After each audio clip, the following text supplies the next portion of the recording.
To start our discussion on Fibonacci analysis, we're going to be using mostly the charts. So this screenshot video should be very useful for traders who have not used Fibonacci analysis before. We're going to start at the very beginning and start walking through this step by step.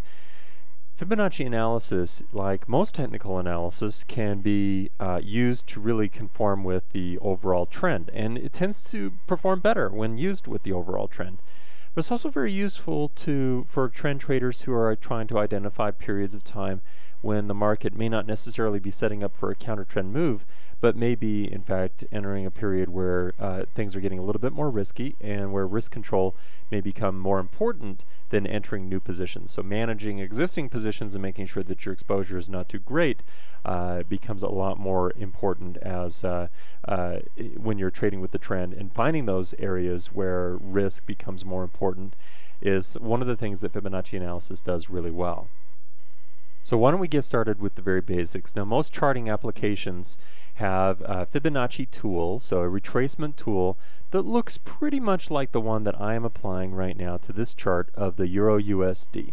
So I'm applying this basically to the major correction we had to the downside on the Euro USD currency pair at the end of 2008. What the retracement measures is how far between the bottom level, 0%, and the top level, 100%, has the market retraced. So here's an example.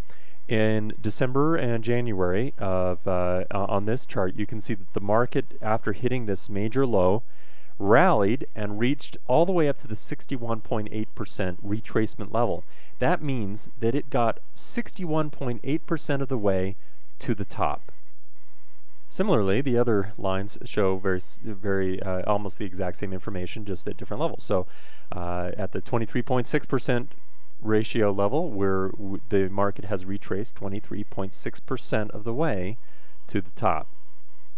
Later in the series, we're going to talk about Fibonacci levels that actually lie outside of the 0 to 100% range that become very useful tools when we're trying to project where the market may go as a price target. So rather than looking for opportunities at which the trend may end or resistance may or support may occur, we're forecasting in the future as to where might some profit targets be if we're taking a position in favor of the prior trend. Now, there's some debate out there in the technical analysis world as to where exactly the lines become anchored. So where do they actually go?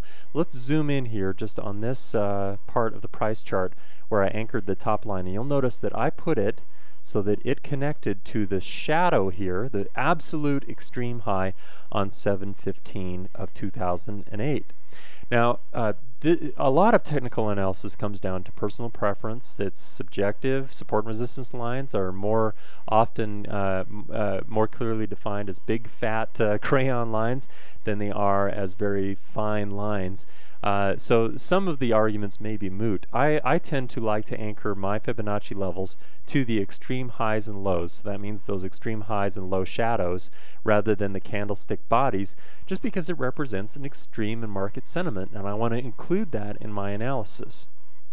The second question is, well, what trend do we draw a Fibonacci retracement against?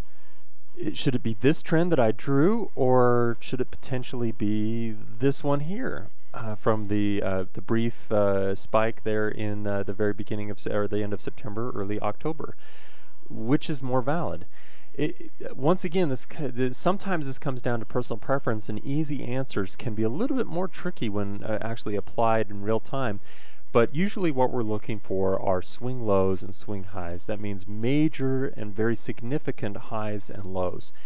If we were to apply that, then the high in the July is more significant than the one that interrupted that trend in the middle of September. So if we were drawing this Fibonacci analysis somewhere in early 2009, such as, let's imagine that we were doing our analysis during this time period here, we'd be looking to apply the Fibonacci retracement levels to the very high and the very most significant lows.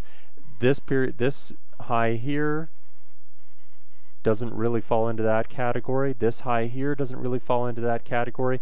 We'd probably want to look for the most significant move in the recent past. At this point, we can start to dig into the ways in which we would use a Fibonacci analysis tool to identify levels of support and resistance.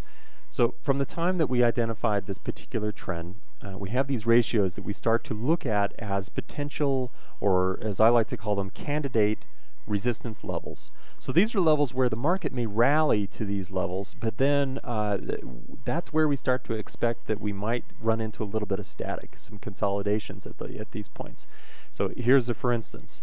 In the rally in March, stopped at the 38.2% retracement level, in fact almost to the pip. The consolidation that occurred in May through September of 2009 occurred at the 50% retracement level, which is not actually an official Fibonacci ratio per se, but it is one, it creates a very significant inflection point and acts like one, so we pay very close attention to it. The same thing was true at the 61.8% retracement level with the extreme highs in December of 2008, and ultimately identified a likely area of support where the market bounced twice in October and November. We can take a closer look at that. The way we would look at this is, so for example, when the market began heading back down into this level in October of 2009, we become very aware of the potential for the trend to be interrupted, or even the short-term trend. So in this, for instance, the market is going down. The prevailing trend at the time was up and had been since March. So we start looking at that particular support level as being or that particular Fibonacci level as being support. And sure enough, it acted as support.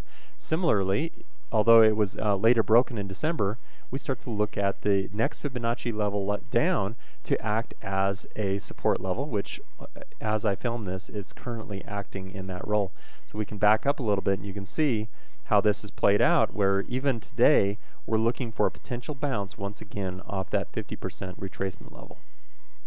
Now that you know a little bit about what we're looking for when we apply a Fibonacci retracement tool, which is probably the most basic and the best place to start when using Fibonacci analysis, we can start to dig into the details of, alright, so once we have a candidate support or resistance level, how do we decide what to do at those levels? How do we use them to help refine our projections and to plan our trades?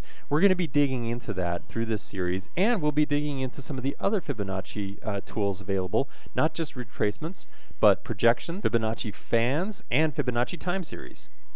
Like most technical indicators, Fibonacci analysis is handy for simplifying what's going on out there in the price action.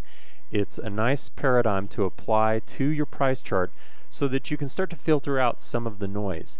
The advantage that the Fibonacci analysis tools has over a traditional technical indicator or technical study like a MACD or a stochastics or an RSI or something like that is that it doesn't lag. It responds to the price action as the price action appears. Most other technical indicators use past history to display their reading, and in that sense they lag a little bit. So Fibonacci analysis is one of the ways to use a technical indicator to simplify what's going on in price action, but not necessarily to include the disadvantage of a significant time lag.